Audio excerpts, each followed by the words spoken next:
जय श्री कृष्णा। कैसे हैं आप लोग फ्रेंड्स। आज की जो चर्चा होने वाली है बेहद महत्वपूर्ण होने वाली है।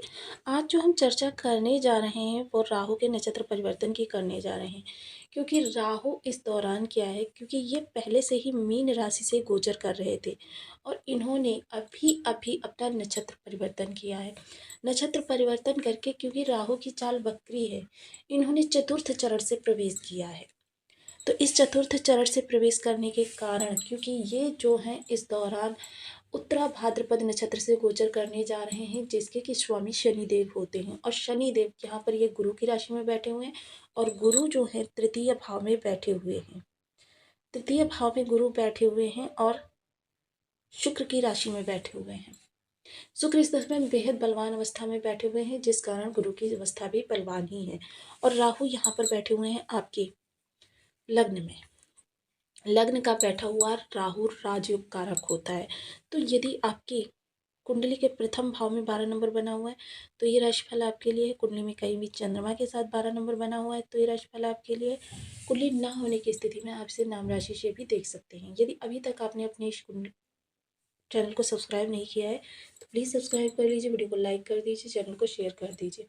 इससे होगा क्या कि हमारे आने वाले हर वीडियो की नोटिफिकेशन मिल सकेगी आपको। सबसे पहले एक प्यार सा कमेंट करना बिल्कुल ना भूलें। कमेंट से हमें बहुत मोटिवेशन मिलता है, हौसला मिलता है और ये पता चलता है आप और क्या जानना चाहते हैं। तो देखिए, राहु उत्तरा भाद्रपद नक्षत्र जो है वह, इसके स्वामी जो है अहीर बुधन्या और शनि है। अहीर बुधन्या जो है परिवर्तन को दर्शाते हैं और उत्तरा भाद्रपद को कुंडलिनी से भी जोड़कर देखा जाता है। उत्तरा भाद्रपद के चतुर्थ स्वामी के जो चतुर्थ चरण के स्वामी जो हैं वह मीन नवांश में आता है, जिसके कारण स्वामी गुरु बनते हैं। तो यानी कि इस तरीके से हम कह सकते हैं कि अब यहाँ पर राहु पर गुरु का दबदबा होगा। तो राहु अब इस समय पर जो भी राहु गुरु के नक्षत्र में हो या फिर नवांश में हो, उस समय पर क्या होता है कि गुरु का वर्चस्व होगा। तो जिस कारण से राहु इस समय पर आपके लिए अध्यात्म से जुड़े हुए होंगे। बेहद मननशील करने वाले व्यक्ति इस दौरान आप होंगे। अपनी स्थितियों का अवलोकन करते हुए देखे जाएंगे और आपके लिए जो ये समस्याएं निकल निकल कर आ रही हैं, इन समस्याओं से आपका निवारण होता हुआ देखा जाएगा। क्योंकि आप पिछले कई सालों में आपने बहुत सारी गलतियां की हैं। उन गलतियों का इस दौरान आप अवलोकन करते हुए देखे जाएंगे, अध्यात्म से जुड़ते हुए देखे जाएंगे। और जब भी आप अध्यात्म से जुड़ते हैं, क्योंकि अगर हम गौर करें तो राहु और गुरु एक ही सिक्के के दो पहलू हैं। निगेटिव हो गया तो राहु हो गए, पॉजिटिव हो गया तो गुरु हो गए, और दोनों ही वृद्धि कारक ग्रह हैं। तो यहाँ पर इस दौरान लग्न में बैठे हुए हैं, आपकी सोच को ये पूरी तरीके से कंट्रोल करते हैं, तो इसलिए सोच पर इनका विशेष प्रभाव आपके देखा जाएगा। और सोच बेहद विशेष होती है, क्योंकि जब तक आपकी सोच अच्छी होगी नहीं, आप कार्यों को क्रियान्वित करेंगे नहीं। आपका स्वास्थ्य इस दौरान काफ़ी उत्तम रहने वाला है। देखिए, हालांकि इसके लिए एक शर्त होती है कि जो उत्तरा भाद्रपद नक्षत्र है वो रहस्य भी है। अपनी चीज़ों को रहस्य बनाए रखना, स्वयं चिंतन मनन करते रहना चीज़ों को आपके अनुकूल बना देता है। कितनी भी आपके सामने विषम परिस्थितियां हों, किंतु आपको अपनी रणनीतियों को किसी के सामने भी ओपन नहीं करना है। अपनी बातों को रहस्य बना के रखना है, जिसके कारण से आपका भाग्य आपका साथ देता हुआ दिखाई देगा। क्योंकि भाग्य पर क्या है, राहु और गुरु दोनों की ही दृष्टि जाती हुई दिखाई दे रही है। क्योंकि राहु की नवम दृष्टि जाएगी और गुरु की सप्तम दृष्टि जाएगी, जिस कारण से ये भाग्य आपका पूर्ण रूप से साथ देता हुआ दिखाई देगा। तो आइए पहले चर्चा कर लेते हैं पंचम दृष्टि की। देखिए, ज्ञान और लग्न दोनों आपकी जुड़ गई हैं एक दूसरे से। ज्ञान और लग्न का एक दूसरे से जुड़ जाना ये अपने आप में बेहद अद्भुत होता है। यानी कि इस दौरान आपके लिए गए निर्णय सही साबित होने वाले हैं, कार्यों को आप सही दिशा देने वाले हैं। क्रिएटिविटी से जुड़े हुए लोगों के लिए ये समय काल बहुत अच्छा रहने वाला है। क्रिएटिविटी से इस दौरान उनके जीवन में एक नवीनीकरण का संचार होता हुआ दिखाई देगा।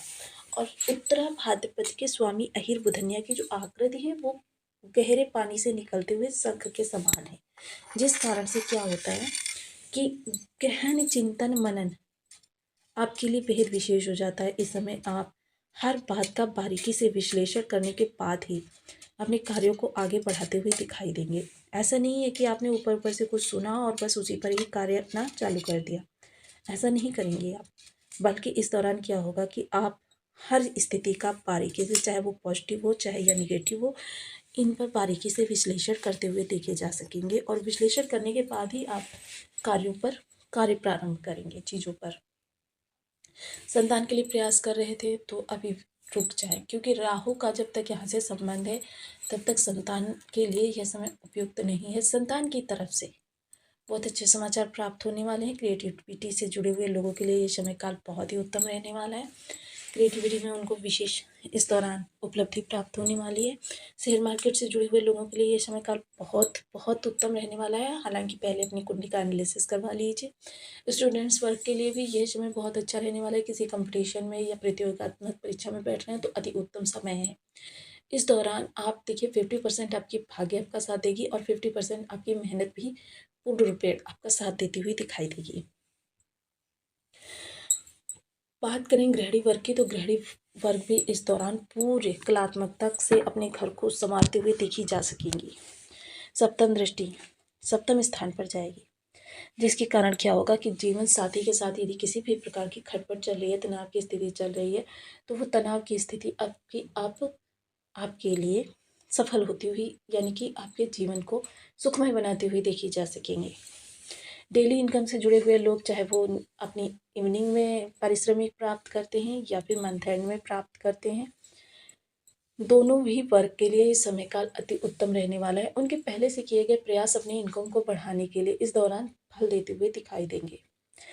देखिए, रहस्य बहुत जरूरी है। जो भी रणनीति बनाएं या किसी मित्र विशेष से बात करनी है, प्रेजेंटेशन जो बना रहे हैं आप, उसके बारे में भी बिल्कुल आपको गोपनीय रहना है। बिजनेस में लॉस आ रहे थे, क्योंकि अहेर बुधन्या की एक विशेषता होती है चीज़ों को गोपनीय बनाए रखना। तो ये गोपनीयता आपके लिए बहुत ज़रूरी है। गोपनीयता रखेंगे नहीं, आपको फायदा मिलेगा नहीं इस गोचर काल का। गोपनीयता बहुत ज़रूरी है, क्योंकि राहु आपके लग्नगत बैठे हुए हैं। लग्न से जब भी राहु का संबंध हो जाए, व्यक्ति को एकदम रहस्य बन जाना चाहिए। और जब व्यक्ति रहस्य बन जाता है तो समझ लीजिए कि उसकी 50% समस्याएं यानी कि खत्म हो जाती हैं और राहु राजयोग का कारक बना देती हैं। तो यहाँ पर रहस्य बनकर आप अपने व्यापार को ऊंचाई तक लेकर जा सकते हैं। व्यापार में थोड़ा सा नवीनीकरण लेकर आइए, थोड़ा सा फेरबदल कीजिए। नवम दृष्टि भाग्य पर जाएगी। भाग्य का आपको पूर्ण रूप से साथ मिलता हुआ दिखाई देगा। भाग्य के प्रभाव से आपके 11 भावों से संबंधित आपकी समस्याएं दूर जाती हुई दिखाई देंगी। चीज़ें आपके अनुकूल होती हुई दिखाई देंगी। आपके किए गए प्रयास का आपको सार्थक प्रभाव प्राप्त होता हुआ दिखाई देगा। पिता के कार्य कारोबार में कोई समस्या आ रही थी, उस समस्या का निवारण प्राप्त होगा। पिता के स्वास्थ्य में समस्या थी या पिता से दूरी बनी हुई थी, पिता से तनाव की स्थिति बनी हुई थी, इन सब चीज़ों से आपको इस दौरान लाभ प्राप्त होता हुआ दिखाई देगा। वहीं देखिए, यहाँ पर गुरु की भी दृष्टि जाना, यानी आपका भाग्य इस दौरान काफ़ी प्रबल है। तो भाग्य जब प्रबल है तो इस दौरान क्या है, आपको धर्म से भी जुड़ना बहुत जरूरी है। और वैसे भी देखिए, राहु जिस नक्षत्र में इस दौरान गोचर कर रहे हैं, आध्यात्मिकता इस दौरान आपके लिए बेहद जरूरी हो जाती है। जितना ज़्यादा आप धर्म से जुड़कर रहेंगे, उतना ही ज़्यादा आपके लिए इस गोचर का विशेष महत्व रहने वाला है। वैसे भी आपके लग्न के जो स्वामी होते हैं वो गुरु होते हैं, और गुरु अध्यात्म के ही कारक होते हैं। तो विशेषकर आपको इस समय अपनी, ऐसा नहीं है कि आपको पूरा दिन लेकर घंटा बैठना है, पूरा दिन लेकर आरती बैठना है, या पूरा दिन माला फेरनी है, ऐसा कुछ भी नहीं है। सिर्फ दिल से आप धर्म में आस्था रखिए। तीर्थ यात्राओं पर जाते हुए इस दौरान आप दिखाई देंगे, और तीर्थ यात्राओं पर जाने से भाग्य के दोहरा लाभ आपको प्राप्त होगा। तो देखिए, यहाँ पर सबसे पहले जिन लोगों के भी इस दौरान राहु बहुत ही निगेटिव प्रभाव दे रहे थे, उन लोगों के लिए कुछ विशेष उपाय हैं जो उन्हें, देखिए वैसे तो हालांकि हमेशा करनी चाहिए, किंतु आपको इस दौरान करनी चाहिए। ओम राम राहवे नमः, इस बीज मंत्र का आप 1 माला, 2 माला, 5 माला, 7 माला, 11 माला का जप नियमित अपनी सुविधा अनुसार करते रहें। 10 अंधजनों को महीने में 1 बार भोजन अवश्य कराएं। साधु संतों की सेवा करें। दादा तुल्य लोगों को जितनी मदद कर सकते हैं उतनी मदद करें। इनके साथ क्वालिटी टाइम स्पेंड करने की कोशिश करें। मेडिसिन से इनकी आवश्यकता को पूर्ति करें। वस्त्र इत्यादि से इनकी आवश्यकताओं की पूर्ति करें।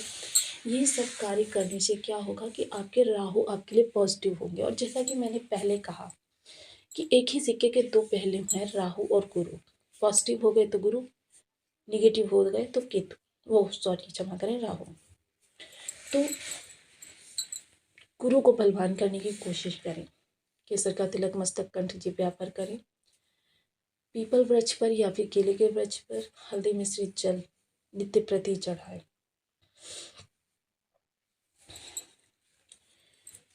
सदैव साफ सुथरे कपड़े पहने, साफ सुथरे माहौल में रहें, चीज़ों को अस्त व्यस्त ना रखें, ये आपके राहु को बढ़ाएगी। मछलियों को भोजन कराएं। धार्मिक पुस्तकों का स्वाध्याय करें। धर्म स्थान पर नित्य प्रति जाने की आदत डालें। ऐसा करने से आपके राहु आपके लिए पॉजिटिव हो जाएंगे।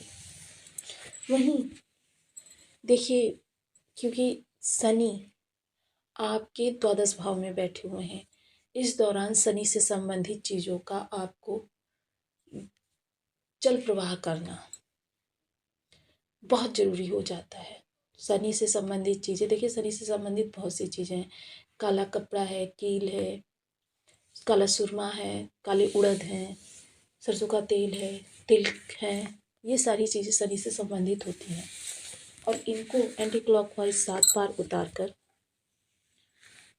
शनिवार की शाम को प्रदोष बेला में जल प्रवाह करने से शनि की जो निगेटिविटी है उससे आपको काफ़ी राहत प्राप्त होती हुई दिखाई देगी। तो इनमें से 1, 2 या 3 उपाय करके आप अपने जीवन में इन ग्रहों के बहुत अच्छे प्रभाव प्राप्त कर सकते हैं। तो आपको वीडियो कैसी लगी मुझे कमेंट बॉक्स में ज़रूर बताएं। चैनल पर न्यू है तो प्लीज़ वीडियो को लाइक शेयर, चैनल को सब्सक्राइब करना बिल्कुल ना भूलें। मिलती हूँ नेक्स्ट वीडियो में, तब तक के लिए नमस्कार। अपना ध्यान रखें, स्वस्थ रहें, मस्त रहें।